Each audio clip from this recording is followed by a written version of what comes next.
agencia. Esto para primero cumplir, ¿no? Una promesa que les he hecho de poder enseñarles todo lo que sé si es que tenemos tiempo. En el caso del tema de teoría de la agencia, se trata de que los economistas necesitamos fuerte argumentación teórica para saber por qué en el Estado inherentemente no hay condiciones para la eficiencia. Y en ese sentido, esta teoría de la agencia la vamos a aplicar al caso de las empresas públicas para justamente sustentar, argumentar, ¿no?, su ineficiencia en todos los países del mundo, ¿no? Las empresas públicas han sido ineficientes. A ver si hay algunas preguntas de algunos casos específicos, ¿no? O si es que me acuerdo, voy a ver este tema. Por ejemplo, el caso de la empresa de Codelco, ¿no? Corporación del Cobre en Chile, ¿no?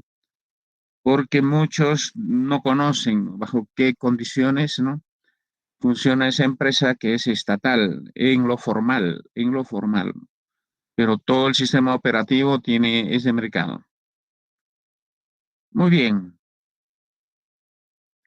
primero voy a desarrollar la teoría de la agencia según su autor, algunos fallos de mercado que espero que no vayan conociendo porque recién estamos haciendo el segundo fallo de mercado, hemos terminado el segundo fallo de mercado con mercados incompletos.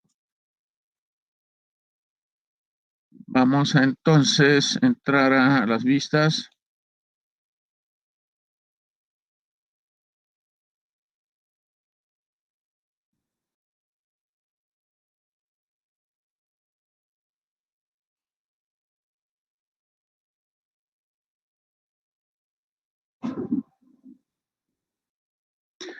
Muy bien, he preparado mis vistas con he rotulado como teoría de la agencia y su aplicación al caso de empresas públicas. Hay un libro famoso de un economista, ¿no?, Stephen Ross, ¿no? Stephen Ross, del año 73, ¿no?, que ha escrito su libro es Teoría de la Agencia, justamente. Estamos hablando de Estados Unidos. Aquí, la teoría de la agencia también es conocida como el problema de agente y principal. Agente y principal. Entonces, hay un tema de motivación inicial, ¿no?, para entender el asunto de la teoría de la agencia, porque con esta teoría se explica por qué las empresas modernas, ¿no?, las empresas modernas, ¿no?, que son distintas a las empresas clásicas o tradicionales, ¿no?, por qué asociado a una institucionalidad dentro del cual, ¿no?, nace, se desarrolla, genera utilidad. Entonces, tal como están leyendo ustedes en la vistas, en la vista, ¿qué es lo que ocurre, no? Primero, recordemos que es una empresa tradicional o clásica, ¿no? Ocurre que durante miles de años, cuando somos productores, ¿no?, y empezamos a desarrollar nuestra labor de productores de una manera un poco racional, ordenada, con fines de mercado, ¿no? Ocurre de que desde el inicio de la producción para fines de intercambio de mercado, habían dos características fundamentales, ¿no?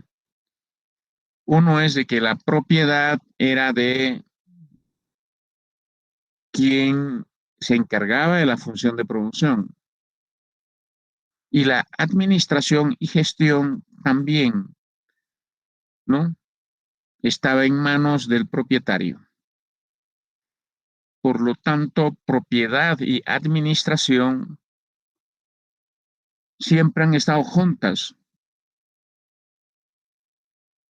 y durante muchos miles de años, ¿no? Se creyó de que esta relación de propiedad y administración en una sola mano era la que explicaba las utilidades, a raíz del cual se han acuñado frases famosas, como por ejemplo, ¿no? El ojo del amo engorda al caballo, o su equivalente, ¿no? Que señala que el ojo del dueño engorda al ganado. Sin duda, cuando les había dicho alguna vez qué es lo que hace un propietario con sus bienes o con su propiedad privada, o cuando algo es de propiedad privada, ¿no?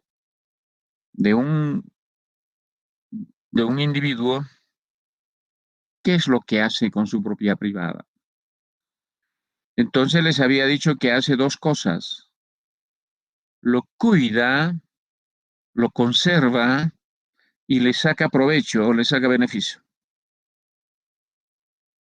Esto lo hacemos a cada rato.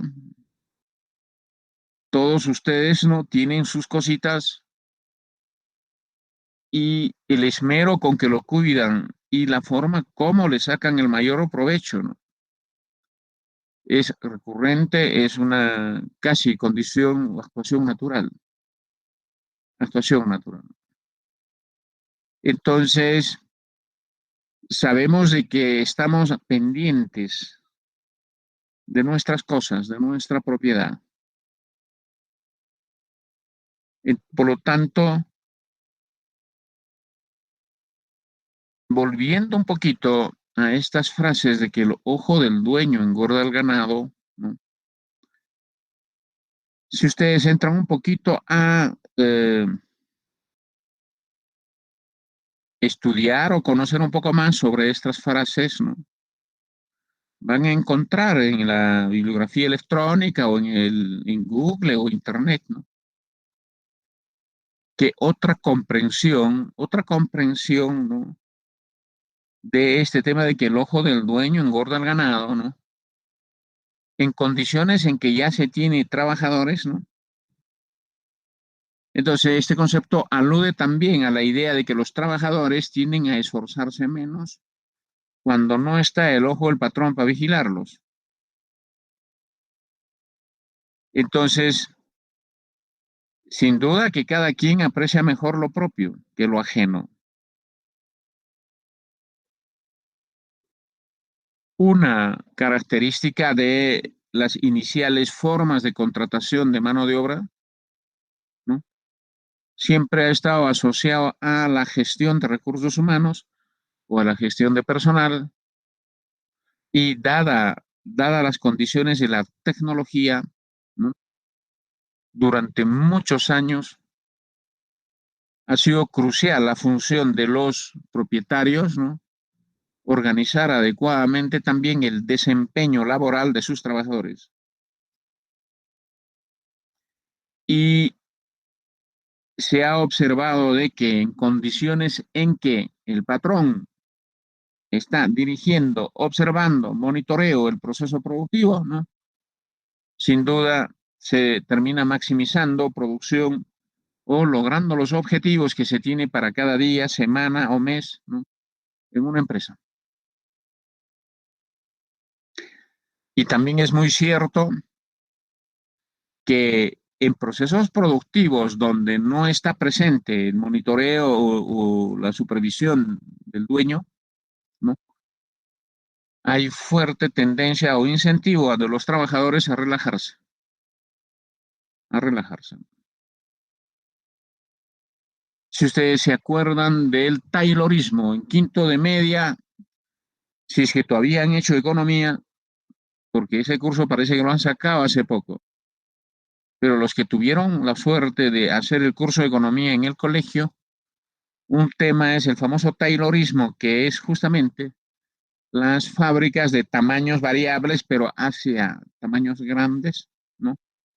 Donde al interior de la misma, ¿no? Los trabajadores no hacen la misma cosa, sino que se subdividen el proceso productivo.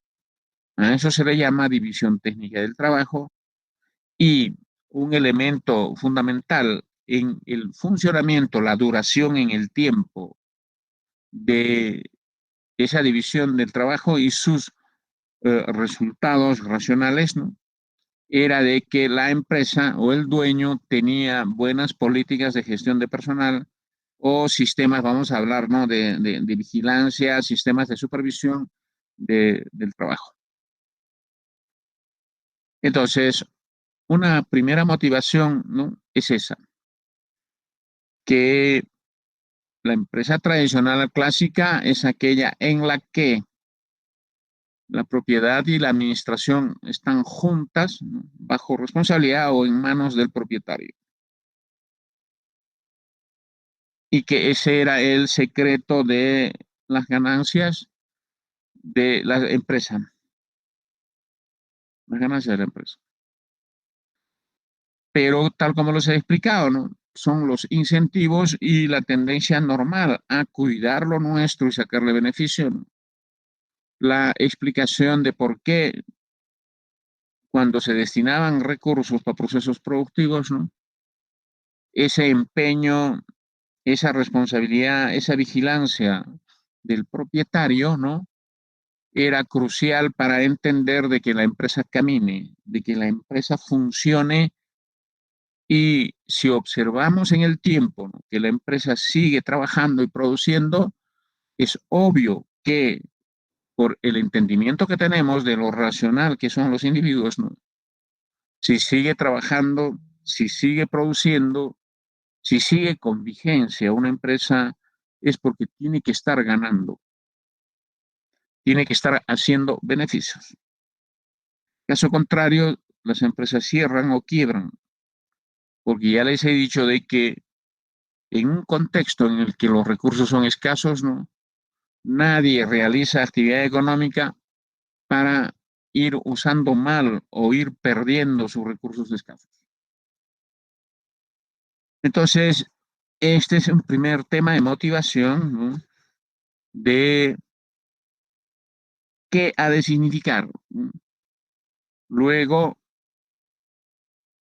la empresa moderna en términos de una variación de las condiciones clásicas de organización, ¿no? Funcionamiento, control, ¿no? De empresas bajo dirección de sus propios propietarios. Ahora observemos, ahora observemos, ¿no? El tema justamente de la agencia que primero, ¿no? Para comprenderlo, ¿no? Trataremos de desarrollar sus características. Obviamente que asociado al desarrollo de la ciencia, la tecnología, el desarrollo del mercado de capitales, la transnacionalización de las empresas, la división internacional e interna del trabajo, etcétera, ¿no? Aproximadamente desde la segunda mitad del siglo XX empiezan a surgir empresas modernas constituidas por emprendedores en base al financiamiento en el mercado de capitales, ¿no? Y la administración de las mismas en base a una institucionalidad que son normas normadas en leyes que regulaban la creación y funcionamiento de estas empresas. Entonces, un primer tema a resaltar es de que los procesos productivos son crecientes, asociados no solo a un incremento en la inversión, sino también a facilidades o desarrollo de la tecnología para poder producir más y también a una disponibilidad de capital para poder invertir más. Entonces, asociado a este proceso, ¿no?, de tendencia de crecimiento de la producción, mejoras tecnológicas y disponibilidad de capital, ¿no?, las empresas se han desarrollado, han crecido. Y en ese proceso, asociado a un tamaño determinado en una misma empresa, o cuando se sacaban en distintos puntos de un país, ¿no?, empresas, se podría, las sucursales o sedes de una empresa, o cuando se transnacionalizaban en el sentido de que una empresa, ¿no?, empezaba a abrir también sus fábricas en otros países, ¿no? Entonces, ¿qué es lo que ocurre?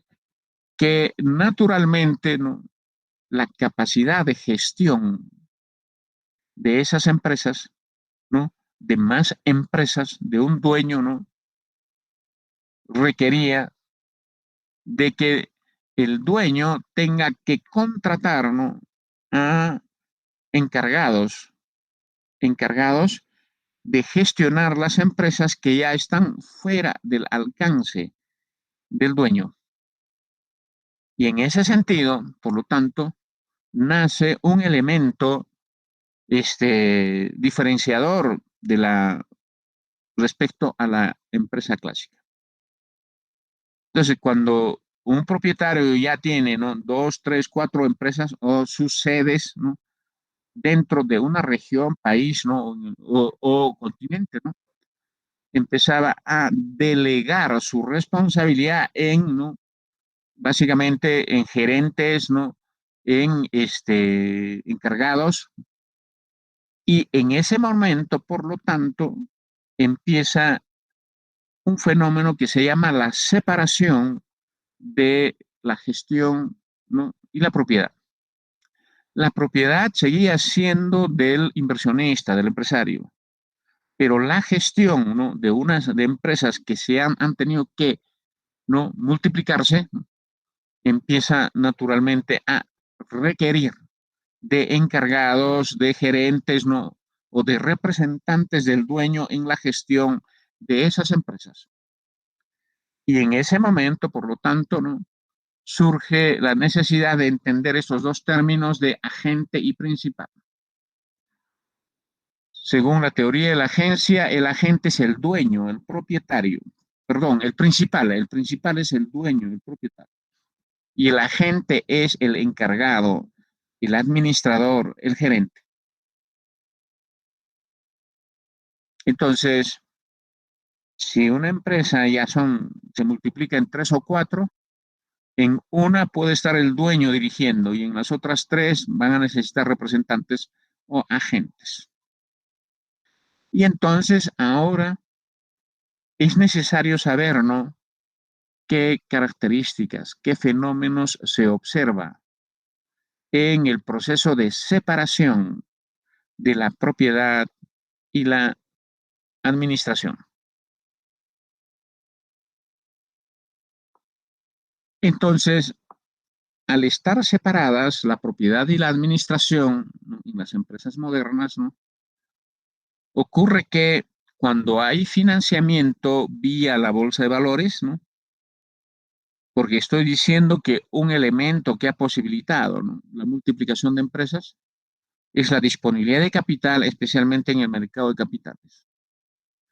El mercado de capitales en el corto plazo es nuestro sistema bancario y financiero, pero en procesos de inversión, ¿no?, de horizontes mayores, estamos hablando de, digamos, más de 5 años.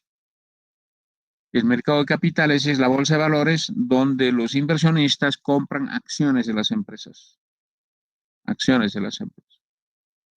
Entonces, aquí la idea es, ¿no?, de que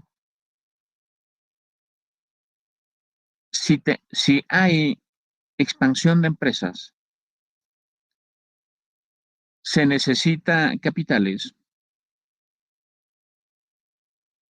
Un primer nivel de expansión de las empresas bajo liderazgo y orientación del dueño sin duda que nos pone en el escenario de la necesidad de tener, de que el dueño tenga representantes, ¿no?, de él en las otras empresas donde materialmente, físicamente, no es fácil que él también las dirija.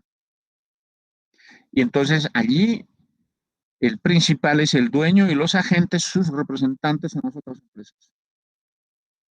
Sin embargo, el fenómeno más nítido en el desarrollo de empresas modernas era una vinculación estratégica entre emprendedores que eran, ¿no?, aquellos que vía observaciones, investigaciones de mercado, ¿no?, descubrían nuevas necesidades de los agentes económicos, tanto consumidores como productores.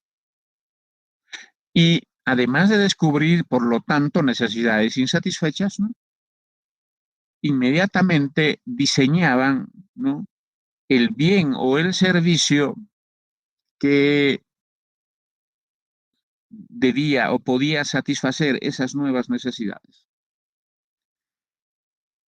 En el mundo desarrollado actual de las empresas modernas, normalmente eso se llama investigaciones de mercado. Lo que hacen los emprendedores es investigar, ¿no?,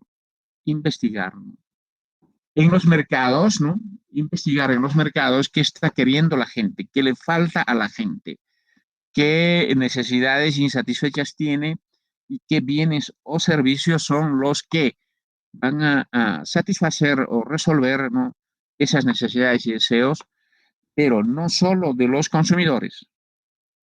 Hay mucha tendencia a hablar de los emprendedores como que están aptos y listos, ¿no?, descubriendo qué quiere el consumidor para ponerle el bien o el servicio.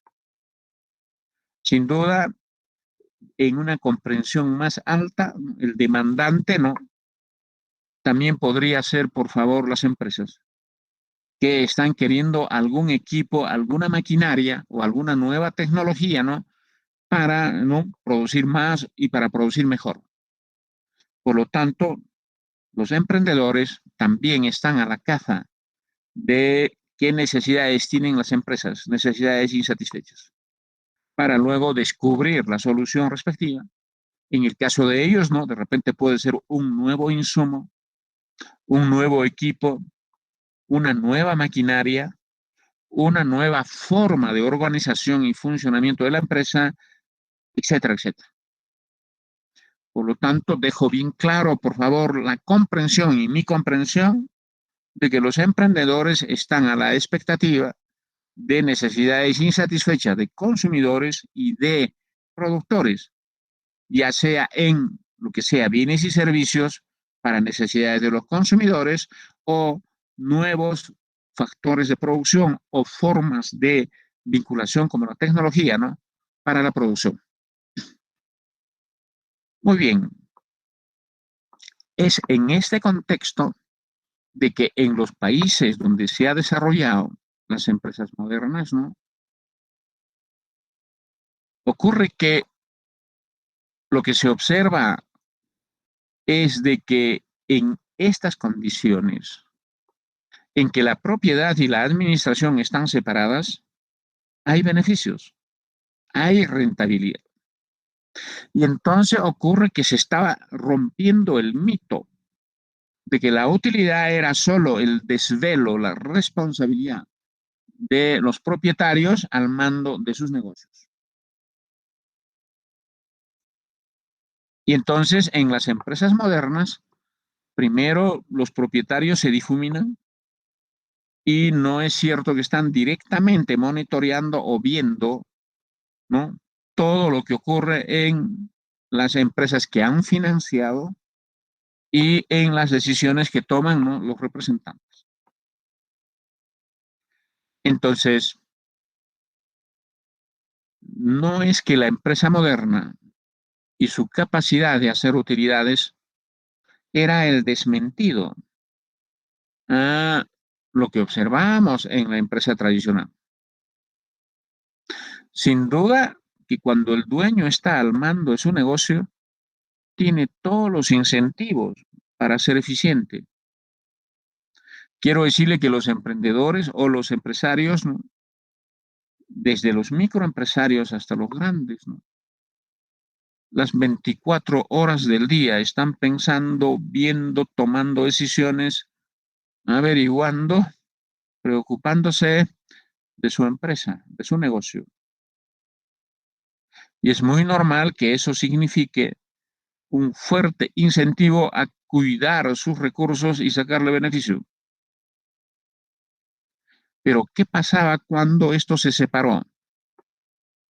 Especialmente, por favor, voy a desarrollar la versión nítida y más avanzada de la empresa moderna. Ocurre que, ¿no? Se tuvo que crear toda una institucionalidad para organizar, ¿no? Para prever el funcionamiento, ¿no? Para permitir la interacción, ¿no? De los agentes y principales, que es la que ha de justamente permitir que estas empresas también sean rentables. Les quiero hablar y les quiero decir, ¿no? De que esto que he señalado acá, ¿no? En base a una institucionalidad,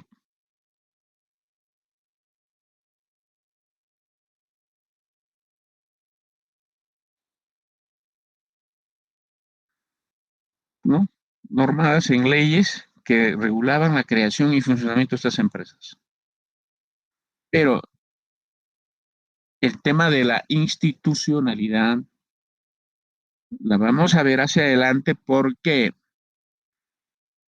en nuestro plan de estudios de economía ya hay un curso que se llama Economía Institucional. ¿Cuál es ahí el problema? No tanto problema, ¿no? ¿Qué es lo que hay allí? Distinguidos, las personas se mueven según las reglas de juego, según las reglas de juego. Y en la interacción de personas en procesos permanentes, en procesos reiterativos, en procesos en marcha, ¿no? Han ido cambiando desde costumbres y tradiciones hasta formas legales, ¿no? De su desarrollo. Por lo tanto, la existencia de normas, ¿no? Que regulan la interacción entre personas para determinados fines, pero también ciertas costumbres, también, ¿no? Cierto desarrollo de tradiciones, ¿no? Junto a la diversidad de normas, ¿no? Es lo que los economistas conocemos como institucionalidad. ¿Y qué son? Son reglas de juego, reglas de comportamiento, tradiciones de comportamiento, ¿no? Que permiten que los objetivos o los resultados de la interacción que se regulan con esa institucionalidad, ¿no? Sean crecientes, se fortalezcan, ¿no? Generen sinergias, etcétera. Y entonces hay toda una institucionalidad que se ha desarrollado para, para la creación, funcionamiento y desarrollo de las empresas modernas. Y que la calidad, ¿no? El buen diseño de esa institucionalidad es la que ha de explicar por qué las empresas modernas terminan siendo rentables y bajo qué condiciones, ¿no? Ese proceso es muy este, importante, ¿no? Muy productivo, muy rentable, y bajo qué condiciones hay cierta, se podría decir, cierto freno, cierta disminución, ¿no? O incluso riesgos de quiebra de esas empresas. Lo que Voy a continuación desarrollar es justamente ese tema, ¿no? De la institucionalidad para comprender esta teoría de la agencia, para que quede claro qué es y qué funciones tienen los principales y quiénes son, qué funciones tienen los agentes y qué problemas hay entre la interacción entre ambos. ¿Ok? Entonces, volviendo a reiterar, ¿no? De que las empresas modernas terminaban obteniendo utilidades, ¿no? Beneficios, etcétera, ¿no? Contradiciendo lo que durante muchos años se creía, ¿no? Que era resultado de propiedad y administración unidos, ¿no? Vamos a ver, ¿no? La explicación de cómo es que ocurre, cómo es que ocurre. Entonces, aquí, como verán en esta vista, cuando hay una interrogante que señala qué explica las utilidades de las empresas modernas, ¿no? Entonces observamos que es un conjunto de aspectos o factores que concurren y conforman una institucionalidad. Y la institucionalidad, ¿no? Es un conjunto de normas, ¿eh? Legales, normas internas de la empresa. Las empresas tienen reglamento de organización de funciones, manual de organización de funciones, tienen directivas, ¿no? Etcétera, ¿no? Pero también la institucionalidad son algunos principios, algunos valores, algunas ideas, algunas creencias y representaciones colectivas que norman las conductas de los individuos dentro de una empresa u organización del sector privado. Entonces, aquí es la idea de no entender de que los individuos nos movemos según las reglas de juego y es crucial que esas reglas de juego estén bien diseñadas si queremos mejores resultados. Si queremos mejores resultados. Miren, les voy a volver a pantalla a explicarles un poco este asunto de las reglas de juego que espero me ayude al desarrollo, ¿no? De este tema de la teoría de la agencia. Distinguidos, si al inicio de mi curso, a ver, tengo el chat abierto, a ver, todos atentos a participar. Si al inicio de mi curso yo les hubiera dicho, señores alumnos, mi nombre es tal persona, vamos a avanzar en tal curso conmigo y por favor las reglas de juego son las siguientes, ¿no? Primero, que no es obligatorio asistencia. Solo quiero que me desarrollen algunas lecturas que les voy a pedir en un tiempo determinado. Y si están asistiendo a clases, ¿no? A todos los que hagan preguntas les voy a poner un punto. ¿Ok? Entonces, pregunta, pregunta.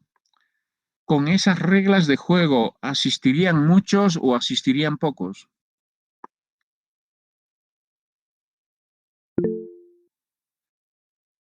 Madeleine, Emerson, pocos. Mónica, Rolando, Juliana, Glidiana, pocos.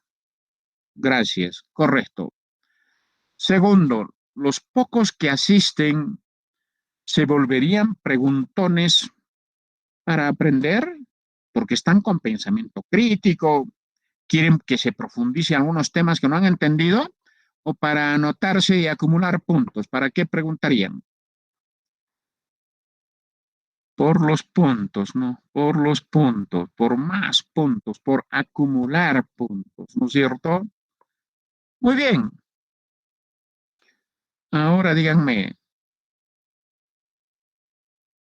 Yo, por lo tanto, enseñando a pocos a chicos que asisten y chiquitos preguntones que nunca me terminarían dejar de entregar los temas porque tengo que ir, ¿no? Respondiendo y respondiendo. No a las preguntas que es para aprender, sino preguntitas para acumular puntos, para anotarse. Les pregunto, con esas reglas de juego, ¿podría yo enseñar el curso? Con esas reglas de juego, ¿ustedes podrían aprender algo del curso?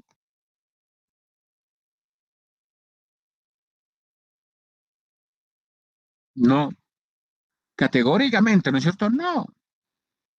Entonces, vean ustedes que, por lo tanto, si esas fuesen mis reglas de juego, yo no enseñaría nada, ustedes no aprenderían gran cosa. Entonces, la explicación, las pésimas reglas de juego. ¿Se dan cuenta? En cambio, miren, les voy a poner el caso clásico, básico. Yo agarro y les digo, señores, tolerancia en tardanza, 5 minutos. Luego voy a cerrar el sistema para el resto, ¿no? Acá se asiste, ¿no? Me van a dar lecturas, me van a dar exámenes, ¿no? Me van a resolver ejercicios, van a hacer exposiciones, ¿no? Y listo. Esas van a ser las reglas de juego para aprobar el curso. Ahora sí, pregunto, ¿se asiste o no asiste? ¿Conviene o no conviene asistir? ¿No? Según Erika, todos se conectarían temprano. Sí conviene asistir. Segunda pregunta, ¿aprenderían bastante o no aprenderían?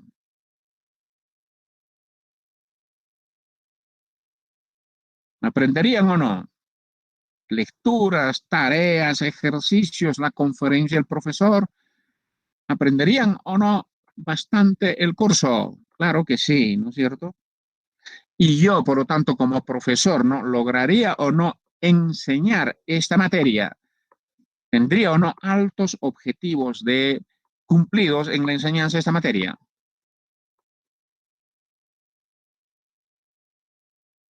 Como profesor, ¿habría entregado bien mi curso o no?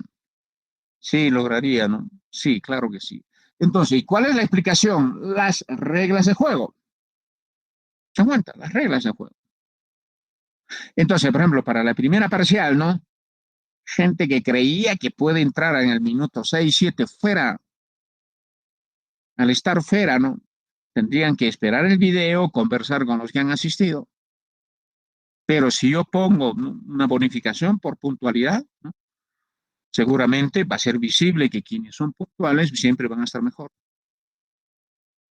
A los que entregan tarde sus obligaciones fuera, no vale.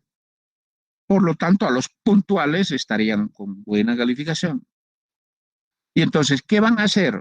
A la segunda parcial, asistir puntual, entregar puntualmente sus obligaciones y todos van a estar mejor.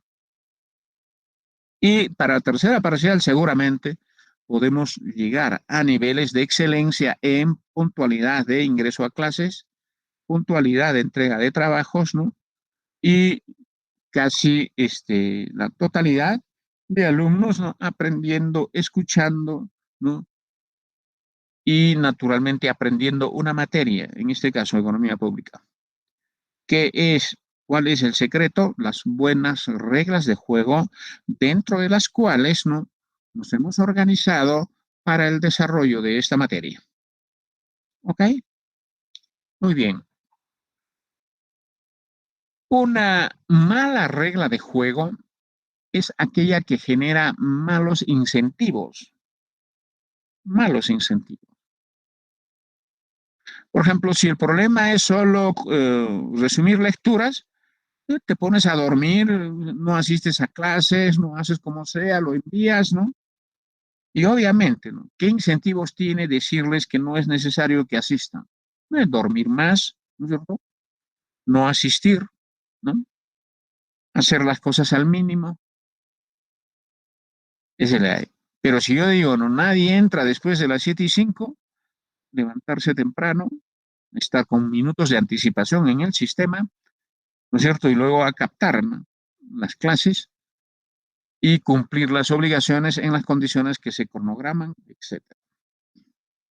Muy bien, si me he dejado entender, ahora quiero hablarles de un caso aplicado de este asunto de la institucionalidad asociado al fútbol.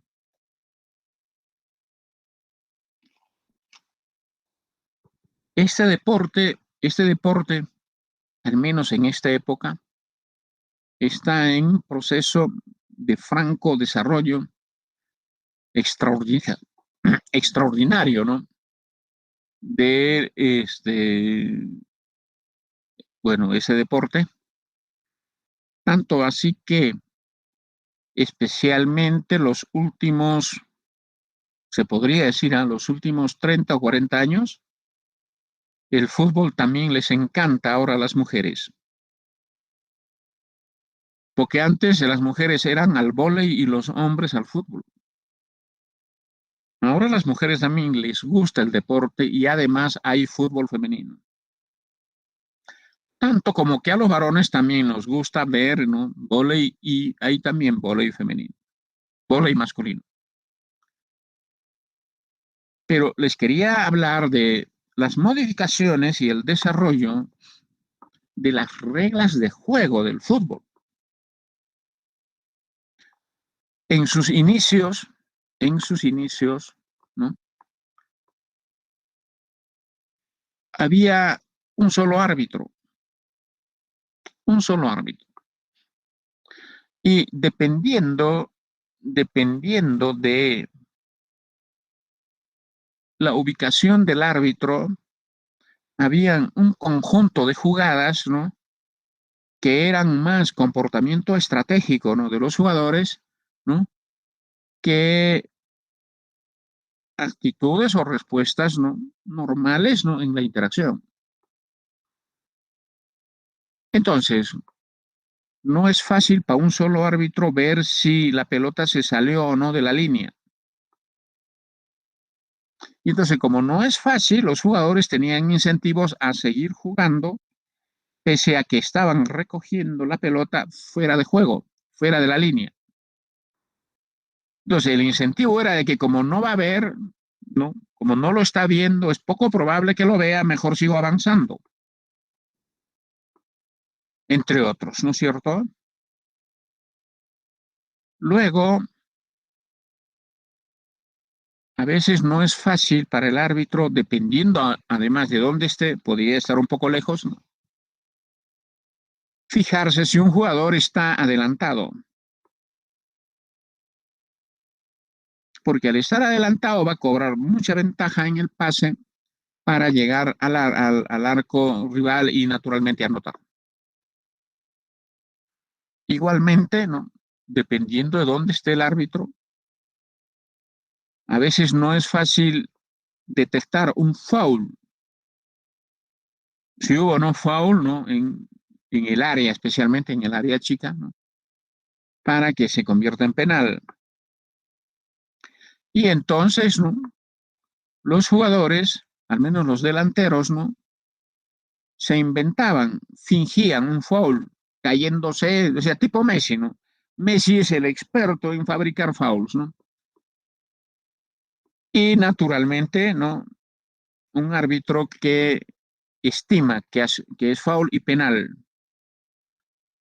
Entonces, miren cómo habían esas reglas de juego y ese comportamiento estratégico y un determinado resultado de un partido. A mayor comportamiento estratégico, mayores, ¿no?, posibilidades de ganar. Pero además, antes, el partido ganado valía 2 puntos y el partido de empate 1 punto. Debido a esa puntuación de los resultados, una característica básica del fútbol era de que era lento, era lento. ¿Cuál era la idea? Que entre ganar y empatar no había mucha diferencia. Y que con una estrategia de empates y algunos triunfos, muchos equipos ganaban, triunfaban, campeonaban. Pero la dinámica era no, mediana. Si ustedes ven, por favor, los videos de la época de Pelé, de Cubillas, de Sotil, ¿no? Del fútbol, que hay videos, vean nomás, ¿no? Son bien diablos, bien dribleros, pero no hay mucha velocidad. No hay mucha velocidad.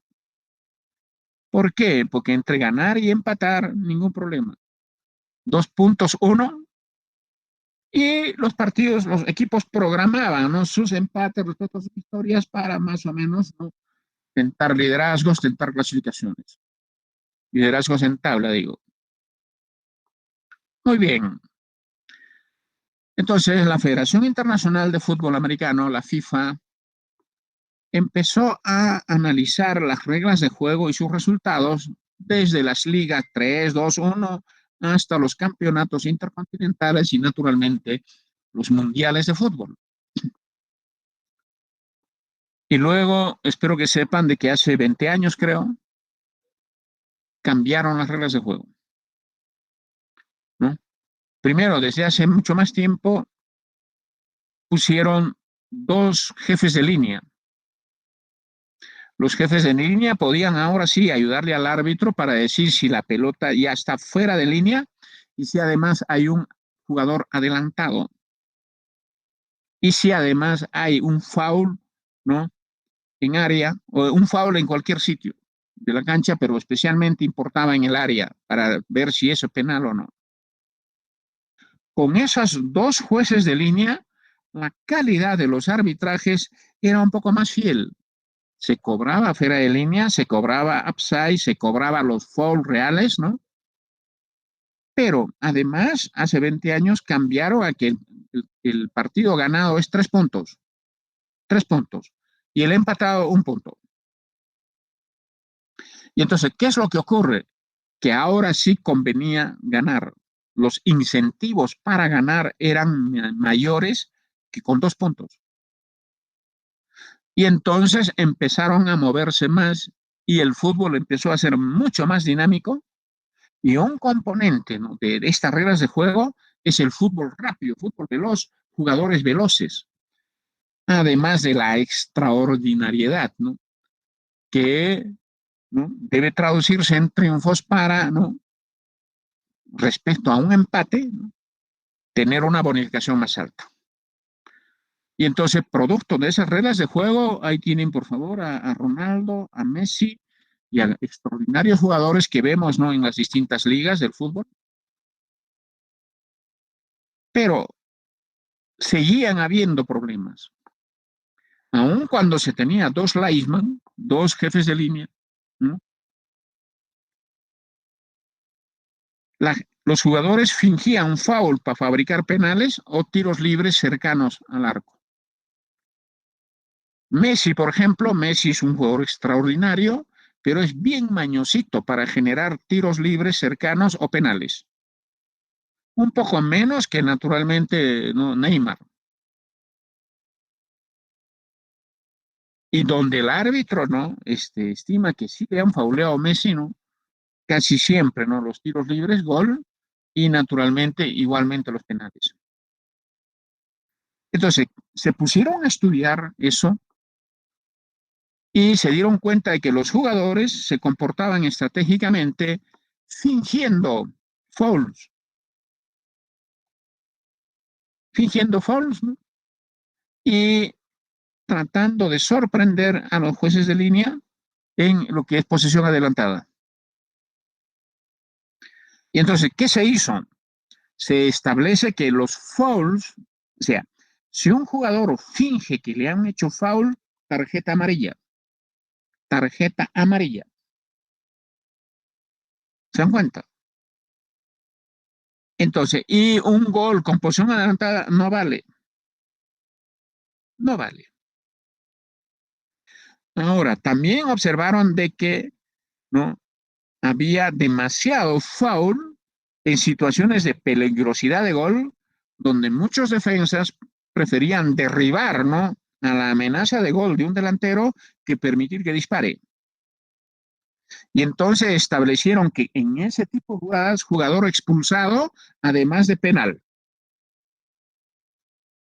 ¿no? Si es que es en el área chica.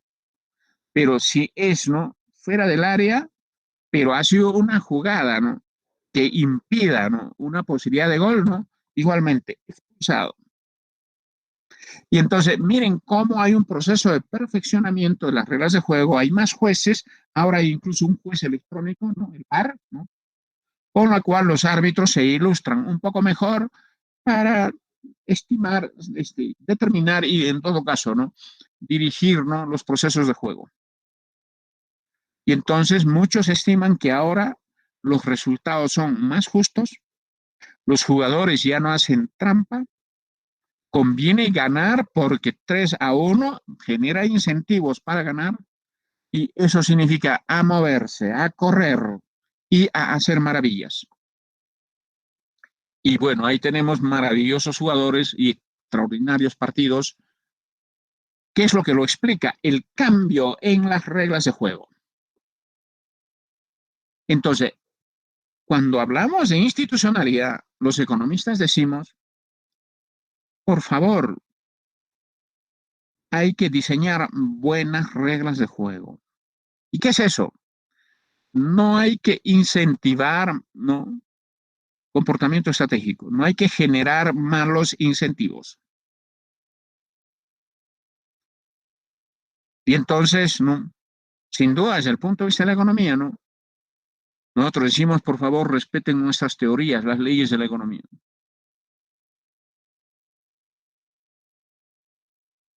Y el institucionalismo económico tiene una de sus propuestas más avanzadas en poner en la Constitución las mejores leyes de la economía. Respetar la ley de la oferta y demanda, economía de mercado. Respetar el equilibrio fiscal para que no haya presión inflacionaria.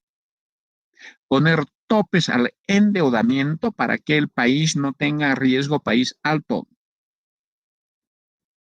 Tener un banco central de reserva independiente para que la emisión de la moneda corresponda a generación de riqueza.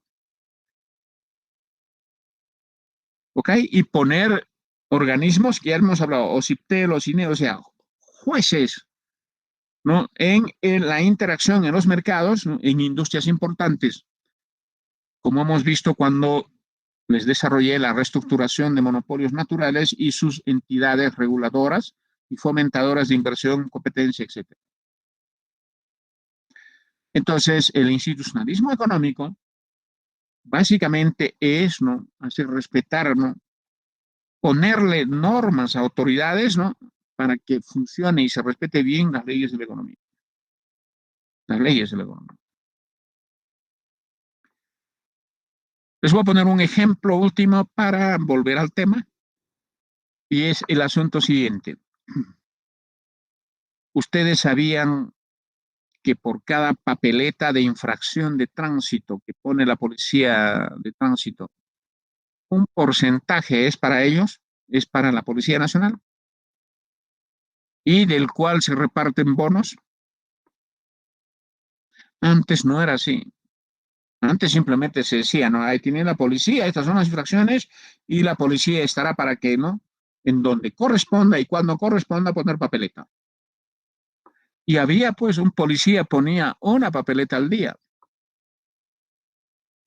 hasta que creyendo, creyendo que va a mejorar, ¿no? El transporte, la responsabilidad en el transporte, sacan la norma de que, ¿no? Para que los policías, ¿no? Puedan tener más incentivos de cuidar mejor el transporte, asignarles un porcentaje de la recaudación o de las multas. Al día siguiente que entró en vigencia esa norma, los policías se dedicaron a llenar sendos formularios de multas, no porque efectivamente se pasaron rojo o hubo una infracción. El incentivo era recaudar, recaudar y recaudar.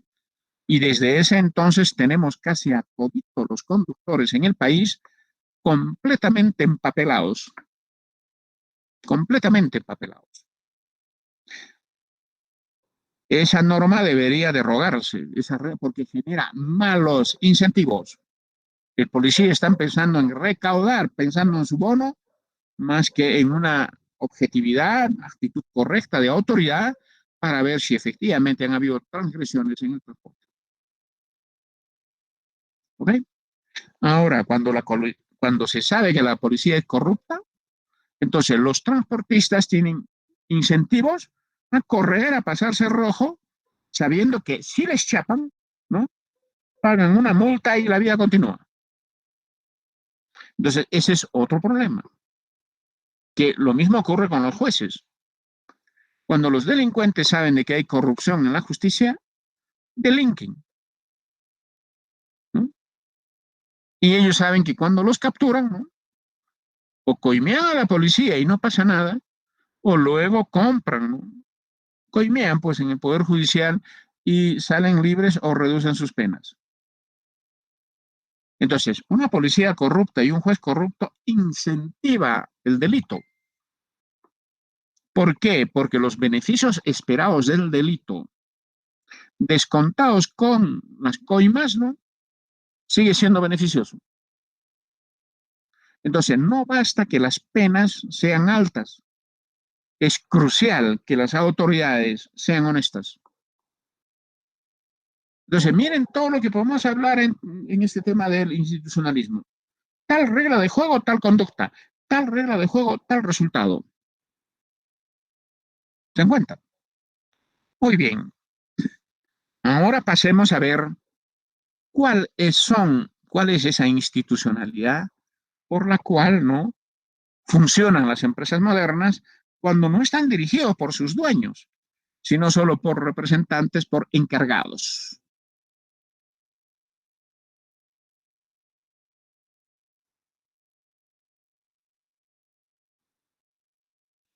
Muy bien. Entonces, a ver de manera rápida algunos temas del libro, ¿no? La aplicación real de la teoría de la agencia, ¿no? A un entorno empresarial podría describirse de la siguiente manera. Una situación en la que una persona física o jurídica, llamada principal, realiza un encargo de tipo laboral a otra persona, agente, a través del cual se determinan los aspectos cualitativos y cuantitativos del cometido, o sea, el contrato, que tendrá que realizar el agente en nombre del principal. En este tipo de relaciones basadas en la teoría de la agencia, ¿no? Relaciones contractuales y siempre fundamentadas legalmente en acuerdos mercantiles, damos legislación, tienen un aspecto de recalificación constante dependiendo de las necesidades puntuales del principal. O sea, es un proceso de monitoreo, de actuación, reactuación, etcétera, para ir, ¿no? Permitiendo, ¿no? Ordenando a la gente que vaya cambiando puntos de su gestión o adecuación productiva para ofrecer un servicio más ajustado a sus necesidades. No es extraño, por tanto, una continua modificación de los aspectos más importantes del acuerdo entre ambas partes, ¿no? Entonces, esta teoría, ¿no? Es un pensamiento empresarial que surge en Estados Unidos en el año 73 de la mano de Stephen Ross. Stephen. Ocurre que en la relación agente principal, cada uno de los sujetos de una relación de agencia tiene sus propios intereses y ambos intentan maximizar la utilidad. Ahorita les voy a explicar eso, ¿no? En términos de qué objetivos tiene el principal y qué objetivos tiene la gente y cómo se compatibiliza. Entonces, Stephen Ross, ¿no? Fue uno de los primeros analistas de la teoría de la agencia, dejando sobre la mesa también alguna problemática clara sobre la relación contractual de ambas partes. En su opinión, el gerente de la operativa empresarial, ¿no? Entonces nosotros lo hemos llamado agente, ¿no? Tiene que tener una recompensa mejor que el Pareto eficiente que consiga esas funciones que realiza para el principal. Este tema de cómo logro que la gente se comporte como principal, ¿no? Tiene en el tema de la remuneración, ¿no? Un, un tema crucial, un aspecto crucial, ¿no? Para que funcione el contrato y se garantice una adecuada gestión de la empresa y sus resultados. Entonces, el principal solo confía en la teoría de la agencia y en el empleo del modelo empresarial con agentes si el resultado obtenido tras dicho acuerdo es, desde el punto de vista económico y de eficiencia, mejor que si lo hiciera por cuenta propia. Primero, aquí la idea es lo siguiente, ¿no? Que podría ocurrir que un dueño diga, si yo me pongo, ¿no?, delante de esta empresa, tengo un escenario de tal resultado. Pero si lo pongo en manos de un buen agente, podría haber un resultado mayor. Entonces conviene el reemplazo. Eso, así hay que entender, ¿no?, de una manera un poquito inmediata esa frase.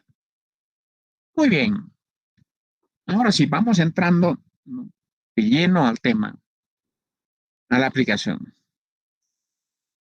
Ocurre que en las empresas modernas se observan los siguientes problemas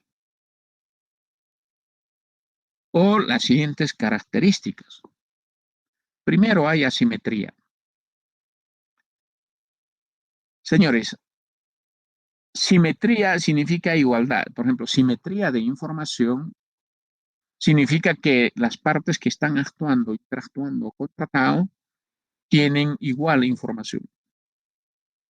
Asimetría de información quiere decir que dos partes que contractúan o contratan, ¿no?, en una de ellas hay más información que el otro. Y el que tiene más información gana y el que tiene menos información pierde. La forma en o sea, la forma de ganar cuando uno tiene más información o cuando el otro tiene menos, ¿no?, depende del tema que se pueda hablar. En este caso, ¿no?, hacia adelante les voy a demostrar cómo los principales, o sea, los accionistas, no tienen mucha información sobre los agentes. No tienen mucha información sobre los agentes.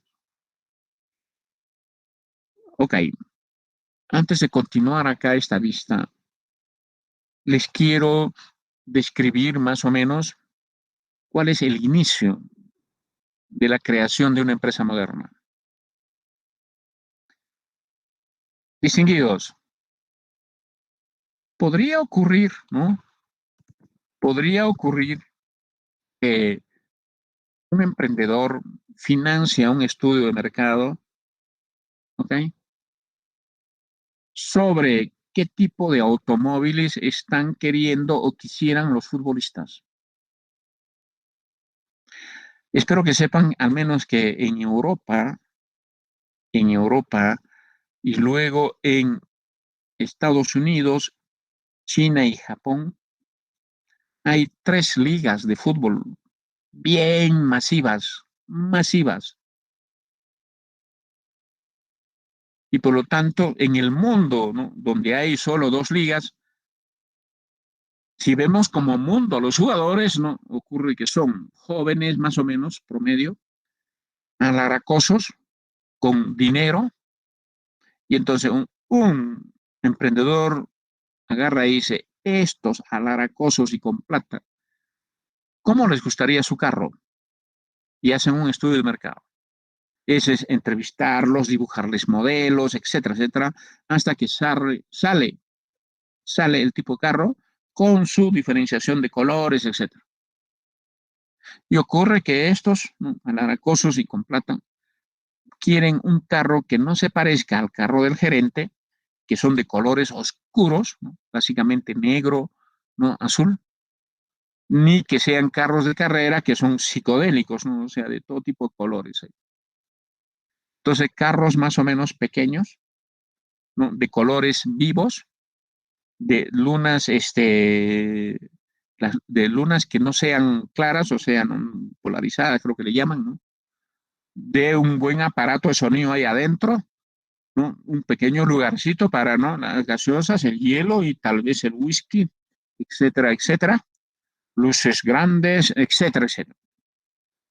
Uno que corresponda justamente a gente petulante que al manejarla naturalmente, ¿no?, tener la envidia que buscamos, ¿no?, cuando, ¿no?, intentamos o presumimos estar, ¿no?, en una posición mejor. Naturaleza humana. Ok. Este emprendedor lo primero que va a hacer es patentarlo su idea. Lo va a llevar a las instituciones, ¿no?, del país que corresponda. En el Cusco, en el Perú es Indicopi y Registro Nacional de Patentes, creo, donde dice, señor, este es mi invento bajo estas características y el propietario soy yo. Muy bien. ¿Eso para qué? Para que no le pirateen la idea y se pongan a otro lado a producirlo, ¿no? Dejándolo en la miseria al descubridor de la idea. O sea, el tema del pirateo, esto les voy a explicar bastante cuando veamos bienes públicos. Y listo, el emprendedor puede decidir producir él mismo el carro, para lo cual se va a la bolsa de valores, donde hay inversionistas de largo plazo. Entonces, los inversionistas leen un aviso donde hay alguien que quiere buscar capital para un emprendimiento. Y listo, el emprendedor empieza su conferencia a mostrar sus cifras y decir que quiere 5.000 millones de capital. Los numeritos que les gusta a los inversionistas son simplemente aquellos que tienen que ser mayor que las tasas de interés, mayor que los bonos de los gobiernos. Actualmente, más o menos en promedio, por ejemplo, en el Perú, ¿no?, la tasa de interés en promedio antes de la pandemia era, creo, 8%. En promedio, o sea, estaba eh, entre 7 y 9%, promedio 8%. Los bonos del gobierno me parece que son máximo hasta 12%. Y entonces un inversionista dice, a ver, a la mano ya tengo mi tasa de interés y tengo también la remuneración que da un bono. ¿Por qué tendría que darle plata a este señor? Entonces los números que debe ofrecer son mayores que esos. Segundo, tiene que haber confianza en el señor que está ofreciendo, está pidiendo capital. O sea, un conjunto de temas que concurren, por favor, para soltar plata y comprar papelitos de acciones. Y listo, miles de accionistas compran papelitos, el emprendedor tiene la plata, ¿correcto? Y luego la legislación empresarial del país prevé de cómo van a ser el directorio de esa empresa. Normalmente son elecciones, así elecciones como para alcalde, como lo que están viendo ahora, pero de gente con currículum, donde cada accionista en el Internet ve quién es, su trayectoria, un conjunto de cosas. Y luego una acción, un voto, viene la votación y sale el directorio. Digamos 10 miembros del directorio, el más votado al presidente, ¿no? Y luego ellos a contratar a la plana de gerentes y la plana de gerentes luego a contratar el personal que se requiere para, ¿no?, un determinado eslabón de la promoción del nuevo automóvil, ¿no? Y entonces miren cómo la ley resuelve el tema. Entonces, ¿quiénes son los dueños de la empresa? Miles de accionistas. ¿Y quiénes van a manejar, dirigir la empresa? Directores, miembros de directorio y gerentes, o sea, personas encargadas que por representación de los dueños, ¿no?, van a estar al mando de la gestión, desarrollo de la empresa. Listo, ahí tienen ustedes a los principales y a los agentes. ¿Qué problema hay en la relación de estos dos? Asimetría. Los accionistas no tienen mucha información de quiénes, no, de todo, o sea, vamos a ver, del nivel de esfuerzo de los directores y del nivel de esfuerzo de los gerentes. No tienen bien claro. Usted, señor, usted es cualquier persona, el día que haga un negocio y necesite personal, ¿no?, sabe que necesita un contador, sabe que necesita un administrador, sabe que necesita de repente un ingeniero industrial, pero cuando pone en concurso las plazas se presentan muchos. Y solo mirando su currículum, usted no crea que sepa, ya sabe todo lo de los otros. Y por eso en la gestión de recursos humanos hay un conjunto de pasos. El primero es el currículum, hay que depurar eso. Segundo son los exámenes, eso sigue depurando gente. Tercero son los test psicológicos, sigue depurando gente. Y finalmente un par de entrevistas, ¿no?, para ver el contacto face to face y revelar sus pretensiones de salario, qué sé yo. ¿Por qué la gestión de recursos humanos tiene tantos pasos? Porque tenemos que ir reduciendo la asimetría. Porque cuanto más vamos, ¿no?, sometiéndolos a que revelen información, ¿no?, lo podemos ir conociendo mejor. Y luego del cual, ¿no?, todo eso termina en un contrato, porque el contrato ya es ir a la cancha real y asociado al desempeño en la cancha real del empleado, ¿no?, corresponderá, ¿no?, renovar el contrato, ¿no?, o rescindirlo. Entonces, esto hay asimetría. Luego, ¿qué objetivo tiene? ¿Cuál es el objetivo concreto de los accionistas? Ganancias, señor. Ganancias. ¿Qué quiere decir eso? Maximizar el valor presente de las acciones. Y esa es la forma de hablar de ganancias en las empresas modernas. Señor, yo le he comprado acciones a $1, ¿no? Espero su rentabilidad, pero además, cuando yo quiera vender, ¿no?, mis acciones, espero que me lo compren pues a $1.10, $1.20, ¿no? Y eso depende de la relación de las utilidades, el prestigio, etcétera, que desarrolle la empresa. Ahora, en cambio, los agentes no tienen un solo objetivo, como es el tema de los dueños, de los principales. Los agentes tienen varios objetivos, ¿no? Quieren ganar experiencia, quieren promover prestigio, quieren relacionarse con otras empresas de la industria y también son rentistas, ¿no? Son rentistas, ya saben qué es el rentismo, ¿no? Dar trabajo a la amiguita, ¿no? Comprarse carro nuevo, estar viajando a cada rato, etcétera, etcétera. Y entonces acá hay un problema. Los dueños tienen un solo objetivo, que es la eficiencia. En cambio, los agentes tienen varios objetivos. Entonces, se necesita algo que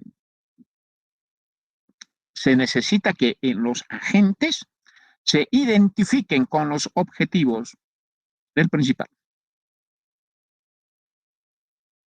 ¿Se cuenta? Por lo tanto, el principal necesita que la gente se identifique con sus objetivos. Y muy bien, para eso justamente viene la institucionalidad. ¿Cómo se logra eso? Se logra más o menos de tres maneras. Uno, el tema del contrato del principal con los agentes. Dos, el monitoreo del principal a los agentes. Y tres, factores disciplinadores a los agentes a través del riesgo de adquisición y el riesgo de quiebra. El primero, contrato del principal con el agente. Aquí, por favor, ¿no? Aquí, ¿no? Quiero, voy a volver a pantalla, por favor, y está abierto el chat. Pregunta, para que los agentes se identifiquen bien, se identifiquen con los objetivos de los principales. ¿Hay que pagarles bien o hay que pagarles mal?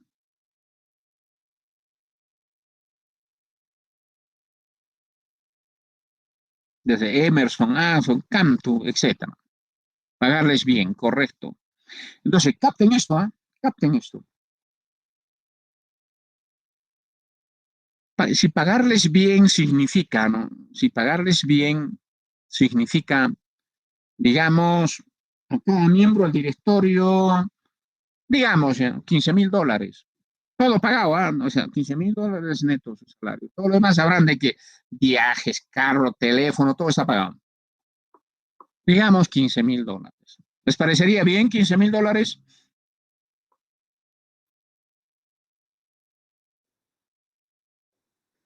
Sin duda, no es fácil responder, ¿no? Pero digamos, ¿no? Un tamaño que más o menos corresponda a esa oferta salarial, Emerson. Entonces, $15,000. Entonces, capten esto, naturaleza humana, capten la naturaleza humana. Entonces, ¿saben qué hace la gente? El agente dice lo siguiente, ¿no? Si me esfuerzo, a ver, pregunto, si el agente se esfuerza, ¿cuánto le vamos a pagar? ¿Cuánto hemos acordado pagarle? Si se esfuerza, ¿no? ¿Cuánto es su salario acordado? ¿Me dicen? ¿Qué he dicho?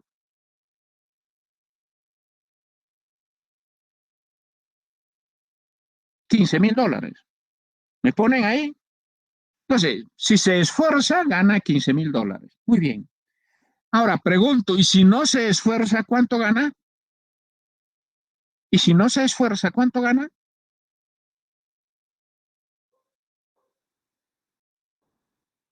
Rápido, rápido. También $15,000. También $15,000. Entonces, el agente dice, no me esfuerzo 15, no me esfuerzo 15. Muy bien. ¿Qué decide? ¿Qué decide el gerente? ¿Esforzarse o no esforzarse? Con esa estrategia salarial, ¿qué decide el gerente? ¿Esforzarse o no esforzarse? No esforzarse. ¿Se dan cuenta? No esforzarse. Pero es exactamente igual si pagamos poco. Ahora les pregunto, ¿y qué pasa si hemos decidido pagarle $5,000? $5,000. Entonces, pregunta. Si ese gerente se esfuerza, ¿cuánto va a ganar? ¿Cuánto va a ganar?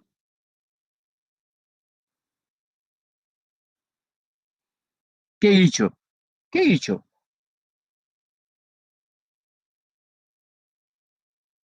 $5,000. ¿Cuánto va a ganar? Solo Luz Erika responde. $5,000, Jacqueline, ¿no es cierto?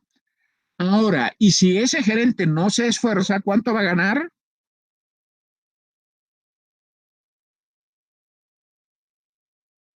¿Cuánto va a ganar si no se esfuerza? Lo mismo, $5,000. Entonces, miren, por favor, miren este tema del salario.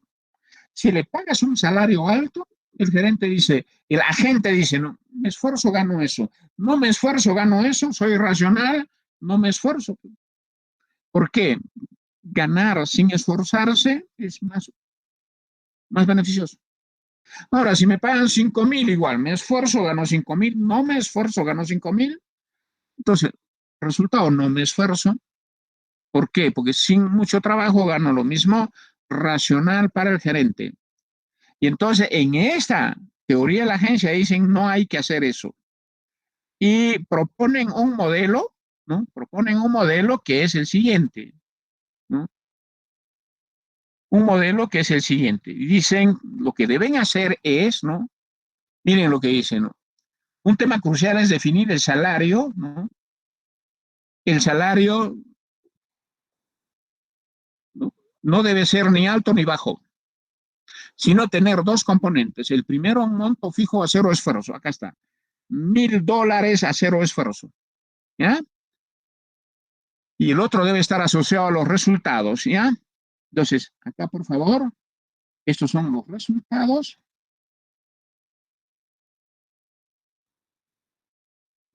de la empresa, y este es el salario final, ¿no?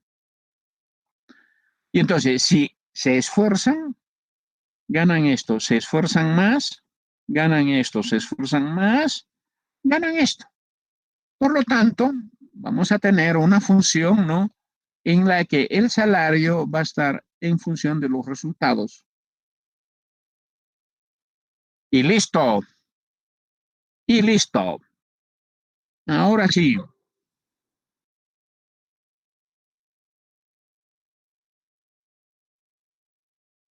les pregunto, ahora sí, con esa estrategia salarial, ¿qué le conviene a la gente? ¿Esforzarse o no?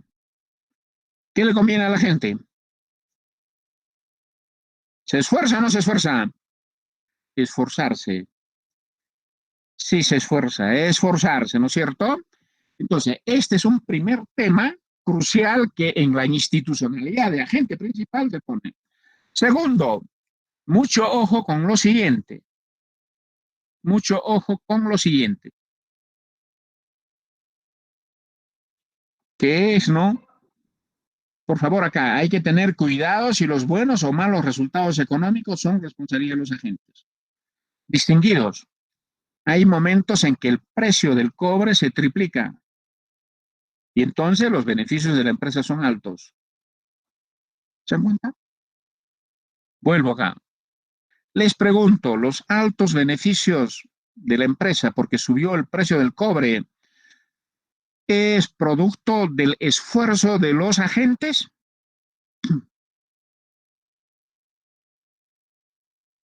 No.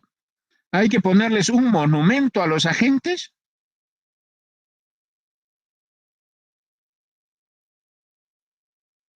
Hay que premiar a los agentes.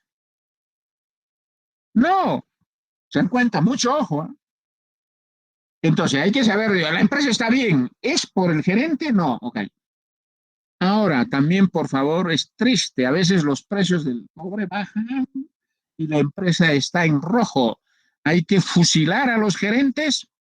¿Es culpa de los gerentes o de los agentes? ¿Es culpa de los agentes? No. Entonces, mucho ojo. Estrategia salarial, un monto pequeño a cero esfuerzo y de ahí amárralo a los resultados de la empresa. Salario final. Pero teniendo mucho cuidado si lo bien o mal que está la empresa está directamente relacionado al nivel de esfuerzo de los agentes. Miren, miren el diseño. ¿Qué más tenemos? Tenemos, ¿no?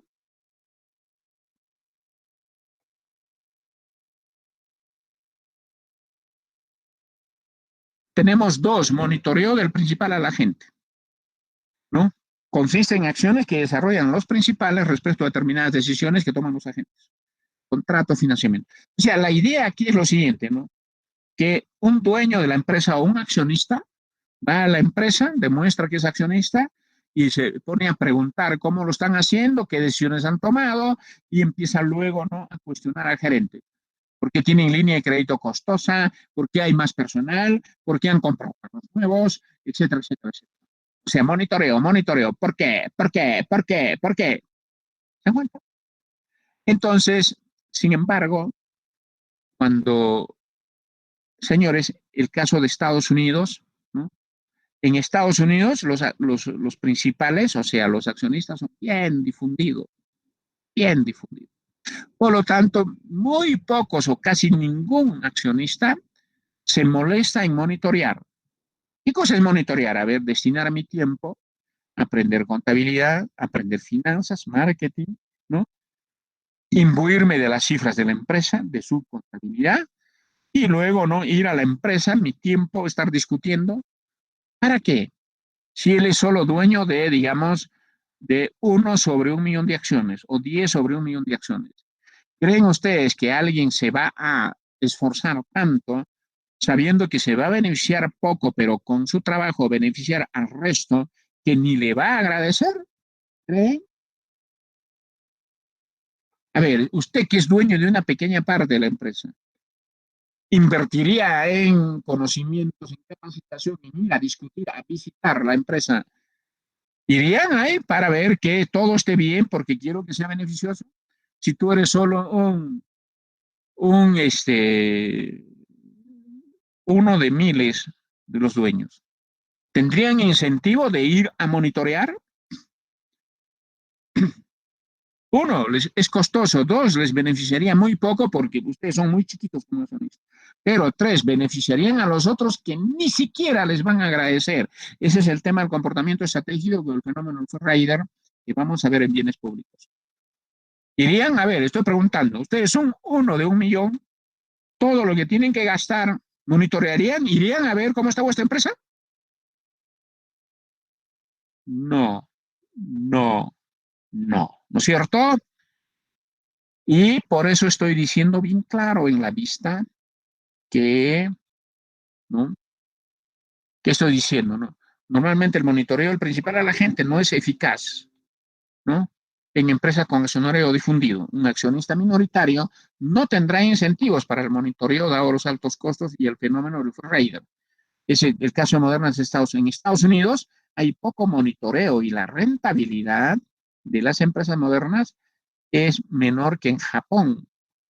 En Japón sí hay socio estratégico, o sea, alguien que tiene un buen porcentaje de acciones. Ese sí tiene incentivos para ir a ver cómo está la empresa porque se va a beneficiar. Si eres dueño del 20% de una empresa, ahora sí tienes incentivos de ir a monitorear porque te vas a beneficiar del monitoreo, evitando que los gerentes estén comprando carros de más, carros lujosos, empleados de más, secretarias de más, etcétera, etcétera. ¿Ok? Y dado que es beneficioso el monitoreo, como ocurre en Japón, donde las empresas son más rentables, ¿no? La legislación de esas empresas en muchos países recomiendan que tengan socios estratégicos. O sea que cuando una empresa va a pedir capital a la bolsa de valores, ¿no? Va a tratar de, por norma, que un buen porcentaje de acciones lo compre una empresa o un inversionista a quien se le va a llamar socio estratégico para garantizar el monitoreo y que ese monitoreo va a permitir una mejor rentabilidad y desempeño de la empresa y que el accionista estratégico sí va a tener incentivos de hacer ese gasto porque le va a beneficiar. ¿Ok? Muy bien, entonces vuelvo. A ver, tengo abierto el chat. Les pregunto, un buen agente, un buen director de empresa, un buen gerente de empresa moderna, ¿le gusta? ¿Va a trabajar? ¿Va a provocar que el dueño esté viniendo a cada rato a darle su catilinaria y a decirle por qué, por qué, por qué, por qué? Respondan. No, ¿no es cierto? Entonces, vean el factor del monitoreo. Primero, ¿no? Si es un buen monitoreo, es beneficioso para el monitoreador y para el resto. Y dos, lo disciplina a la gente porque la gente no quiere que le estén viniendo a darle su catilinaria cada rato. Y entonces el agente se esfuerza. Gracias al monitoreo, la gente se esfuerza. Ahora, luego tenemos, por favor, ¿no? Cuando el caso de Estados Unidos, cuando el monitoreo es débil, los agentes tiran para su lado, o sea, priorizan sus objetivos. Compran buenos carros, tienen más secretarias, ¿no es cierto? Hacen hartos viajes. Eso es, pues, no priorizar sus objetivos. Pero un buen monitoreo justamente reduce eso. En las empresas de Estados Unidos, ¿no? Los agentes son los reyes, hacen casi lo que les da la gana. En Japón, no. Y entonces, ¿qué es lo que conviene? Garantizar el monitoreo. Dos, tres factores disciplinadores. Uno es el riesgo de adquisición. Si una empresa está teniendo mal desempeño, entonces hay una amenaza de que los actuales accionistas, ¿no? Vendan sus acciones a otros. Y normalmente los nuevos accionistas van a remover, ¿no? A los agentes. Un buen agente no espera ser removido. Y el riesgo de quiebra. Si el desempeño económico de una empresa es irreversible, entonces se procede a la eutanasia o declaratoria de quiebra. La mayoría de legislaciones sobre quiebra contempla que los agentes son responsables solidarios de las obligaciones con sus recursos, sin perjuicio de responsabilidades penales correspondientes. Se espera que un buen agente evite, ¿no?, llegar a la quiebra de la empresa cuidando su prestigio y recursos. Por lo tanto, asociado a esta amenaza, los agentes se esfuerzan. Entonces, miren, ¿qué cosa es el riesgo de adquisición? Que los numeritos que nos ofrecieron no se está dando. Entonces, los inversionistas dicen, bueno, no estoy ganando como me han ofrecido y lo venden sus acciones a otros. Y los otros que compran, ¿qué piensan? Dicen, ¿será que los agentes no están esforzándose? Muy bien. Ahora que entramos nosotros, los vamos a votar y vamos a cambiar de agente. Vamos a trabajar con otra gente. Entonces, los agentes saben eso. Los agentes saben que si va mal la empresa, cambian de accionista y los accionistas cambian de agente. Pregunta, ¿un buen agente espera que lo voten? ¿Un buen director, un buen gerente espera que lo voten? No, no, pues. Claro que no, Liliana, ¿no es cierto? Entonces, miren a la institucionalidad, los incentivos, los resultados. Y finalmente, este tema, por favor, del riesgo de quiebra. ¿Qué pasa si ya las cifras están en rojo y no hay otra que liquidar la empresa? Entonces viene la legislación, se liquida y ¿saben qué es lo que pasa? Que cuando normalmente una empresa se liquida, tiene deudas que no se puede pagar. Y la ley contempla que con su casa, con su carro, su cuenta de ahorros de los gerentes, se utiliza para pagar obligaciones y además a la cárcel. A la cárcel. Entonces, les pregunto, un buen director de empresa, un buen gerente, espera ir a la cárcel, ¿no? Perdiendo su patrimonio para cubrir las pérdidas. ¿Eso espera? No, no y no. Listo. ¿Se han dado cuenta entonces qué son las reglas de juego y si son buenos resultados? Controlar los malos incentivos y los riesgos de las decisiones. Ya esa es la teoría de la agencia. Dicen, por eso terminan teniendo utilidad. Porque hay buenas condiciones para que la gente se esfuerce y la empresa tenga utilidad. Y para terminar, ahora sí, de manera rápida, ¿cómo es que se aplica esto a la empresa pública con la cual terminamos? Miren, acá he puesto una sola vista. Señores, las empresas públicas se parecen a las empresas modernas. ¿Por qué? Miren, en una empresa moderna, ¿quiénes son los propietarios? Miles de accionistas. Y en una empresa pública, ¿quiénes son los propietarios? Los habitantes del país. Miles de habitantes, millones de habitantes.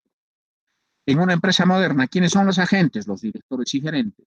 ¿Y quiénes son los agentes en la empresa pública? El Estado, los funcionarios.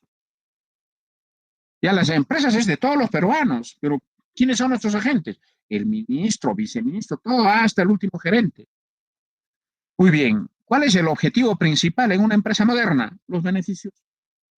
¿Y cuál es el objetivo en una empresa pública? En una empresa pública los beneficios están en la pata de los caballos. Allí, ¿no? Los objetivos son del pueblo. El pueblo, ¿qué espera de su empresa pública? Subsidios, empleos, rebajita de tarifa, obras con la ganancia, que le hagan una piscina o veredas en su barrio, pero en lo último que va a pensar es en eficiencia. Y los agentes en una empresa moderna, ya les he dicho, tienen varios objetivos y por eso hay que monitorearlos, etc. Y en la empresa pública, peor, pues, peor. Ya hemos hablado del rentismo, ¿no? ¿Cómo nos comportamos cuando somos burócratas? Ya hemos hablado. Ya, así se comportan en la empresa pública. Muy bien, vamos. ¿Puede haber un contrato del principal con la gente en la empresa moderna? Sí, a lograr que se esfuerce la gente. En la empresa pública no, pues no hay contrato. Está dado por ley los honorarios, ¿no? Y listo, son los reyes y señores para hacer y deshacer lo que pasa en la empresa pública. ¿Puede haber monitoreo en la empresa privada? Sí, ya hemos visto. ¿Creen que puede haber monitoreo en una empresa pública? ¿Creen que incluso cuando ustedes sean economistas, creen que alguno de ustedes va a ir a EGEMSA a decir soy dueño de esta empresa, denme vuestros balances, vuestras finanzas, porque quiero ver cómo está mi empresa? ¿Alguno de ustedes? A ver, alguno de ustedes, siendo ya economista, conociendo la teoría de la agencia, ¿iría a monitorear a la empresa vuestra? ¿Irían? ¿Alguien iría? Respóndame. No, pues. Miren, señores, no solo que no, sino que el portero se reiría si vas y le dices, ¿sabes qué? Yo soy DNI peruano, acá está. Esta empresa es mi empresa y quiero saber cómo está. Te bota patadas, así de simple. Pero, ¿no? Podría ocurrir de que si sabe esto, te hace pasar, le comunica al gerente, el gerente también sabe que tú eres uno de los dueños y listo, ¿no? Te hace sentar en una mesa y te saca pilas de contabilidad, pilas de finanzas y proyectos, te pone una taza de café y te dice, por favor, usted, ¿alguien va a ser tan tonto de ir a todo eso para imbuirse y hacer el monitoreo? ¿Alguno de ustedes haría eso? Liliana, jamás, ¿no es cierto? Jamás, pues. Entonces, volvamos, no funciona. El monitoreo en la empresa pública no funciona, ¿ok? No funciona,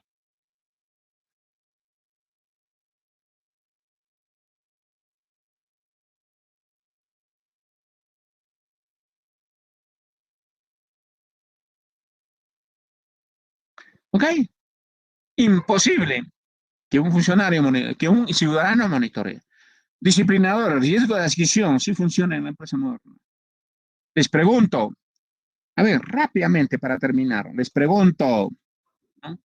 Cuando hay cambio de gobierno o cuando hay cambio de directorio en una empresa pública, ¿mejora la eficiencia de la empresa? ¿Mejora la eficiencia? ¿Qué creen? Sabrán que dentro de un mismo gobierno, en EGEMSA cambian de directorio.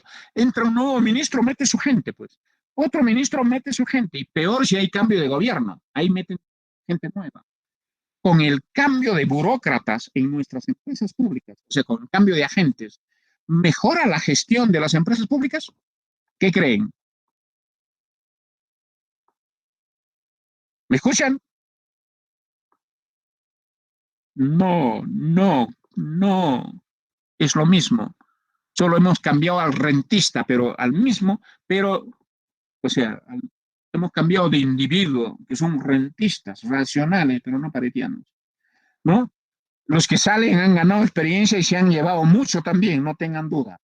Entonces, no funciona. Y no es necesario que muestre las vistas. Les pregunto, en las empresas públicas no hay riesgo de quiebra. No hay. Por eso es que, ¿qué es lo que dice en la vista? Miren, ¿qué es lo que dice en la vista? Riesgo de quiebra. En la empresa moderna sí, pero en el Estado jamás, ¿no? El Estado nunca quiebra, porque las empresas públicas ineficientes son subsidiadas con nuestros impuestos, ¿no? Y entonces, conclusión, en el Estado no hay condiciones inherentes para la eficiencia. Entonces, la teoría que tenemos los economistas para demostrar por qué las empresas públicas son ineficientes, inviables, y todo lo que han leído en la lectura es la teoría de la agencia aplicado a esto, porque se parece mucho la empresa pública a la empresa moderna. Por favor, esto les he mandado al WhatsApp, pero miren ustedes el estado de pérdidas de las empresas públicas, ¿no? Desde, desde el año 75, ¿no? Hasta el año 92 más o menos. Miren las pérdidas. Esto eran empresas públicas, señores. Estratégicas, sociales. Claro, ¿no? Un Estado pobre, recaudando poco con empresas ineficientes, cubriendo con nuestros impuestos su operatividad. Y cuando pasamos a privatizarlas y concesionarlas, ¿no? Las pocas que tenemos todavía, miran, ridículas ganancias, ridículas ganancias. Empresas públicas que sobraron, ¿eh? Pero nos hemos librado de esta sangría, ¿no? De estas pérdidas, de esta ineficiencia. Entonces, los economistas tenemos fundadas razones para no poner en manos del Estado recursos escasos. No lo usamos bien. Cuando somos burócratas, lo derrochamos, somos ineficientes. Esto es lo que, por favor, ¿no? Quería entregarles, ¿no? Y este, con lo cual, ¿no? Cumplí mi promesa. Y ahora sí, por favor, si alguien tiene alguna pregunta, caso contrario, pasen el control de asistencia, por favor.